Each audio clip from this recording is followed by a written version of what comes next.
দ্বাদশ শ্রেণীর ছাত্র এবং ছাত্রীরা, আশা করছি তোমরা পড়াশোনা শুরু করে দিয়েছ। আজ আমি তোমাদের জন্য নিয়ে চলে এসেছি তোমাদের বাংলা গানের ইতিহাস থেকে উল্লেখযোগ্য তথ্যাবলী। পারলে তোমরা এগুলি নিজেদের খাতায় লিখে নাও। চলো দেখো, বাংলার গানের ধারা 18-19 শতক। এখানে দেখো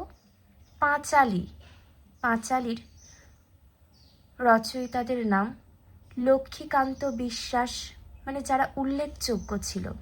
পাঁচালী গানে উল্লেখযোগ্য নামগুলো তোমরা জেনে রাখো। দেখো ভালো করে, লক্ষ্মীকান্ত বিশ্বাস, গঙ্গানারায়ণ নস্কর, দশরথী রায়।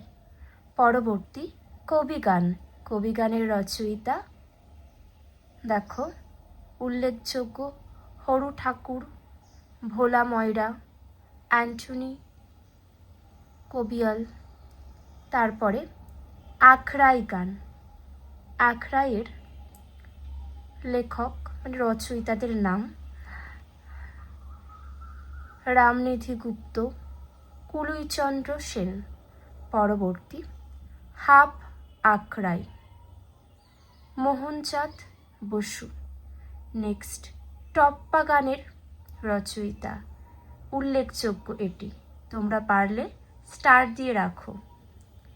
টপ্পা গানের রচয়িতা রামনিধি গুপ্ত, কালিদাস চট্টোপাধ্যায় বা কালী মির্জা। পরবর্তী খেয়াল, এটাও স্টার দিয়ে রাখো। খেয়াল গানের রচয়িতা রঘুনাথ রায়। পরবর্তী ধ্রুপদ গানের রচয়িতাদের নাম রামশঙ্কর ভট্টাচার্য, যদুভট্ট, জ্ঞান গোসাই, বিষ্ণুচন্দ্র চক্রবর্তী, গঙ্গানারায়ণ চট্টোপাধ্যায় প্রমুখ। পরবর্তী ঢপ কীর্তন, এই গানের রচয়িতা মধুসূদন কিন্নর বা মধুকান। পরবর্তী পক্ষীর দলের গান, দেখে নাও গৌরহরি দাস মহাপাত্র বা রূপচাঁদ পক্ষী। যে তথ্যগুলি আলোচনা করে দিলাম প্রত্যেকটাই বিশেষ গুরুত্বপূর্ণ। পারলে তোমরা নিজেদের খাতায় অবশ্যই লিখে রাখবে।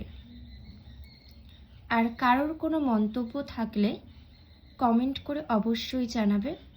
আর তোমাদের ক্লাস 12-এর বাংলা বিষয়ের সম্পূর্ণ সিলেবাস ধরে কিন্তু পড়ানো হচ্ছে। আর তোমরা সেই সমস্ত ভিডিওগুলো পাওয়ার জন্য অবশ্যই চ্যানেলটিকে সাবস্ক্রাইব করে পাশে থেকো।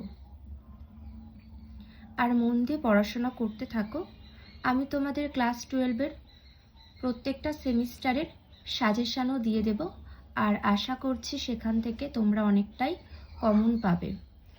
আর তোমাদের কিন্তু পাঠ্যপুস্তকটা ভালো করে পড়তে হবে। পাঠ্যপুস্তক পড়ে প্রশ্ন উত্তরগুলো পড়লে অনেকটা কিন্তু সমস্ত কিছু সম্পর্কে একটা স্বচ্ছ ধারণা এসে যায়। তোমরা তখন কি হবে, যে প্রশ্ন দিক না কেন যে কোনো প্রশ্নের উত্তর কিন্তু খুব সহজে নিজেদের মতন করে দিয়ে দিতে পারবে। আর তোমাদের তো সব শর্ট কোয়েশ্চেন, তাই খুঁটিয়ে তো একটু পড়তেই হবে, তাই না? আজকের এখানেই শেষ করছি। সকলে ভালো থেকো।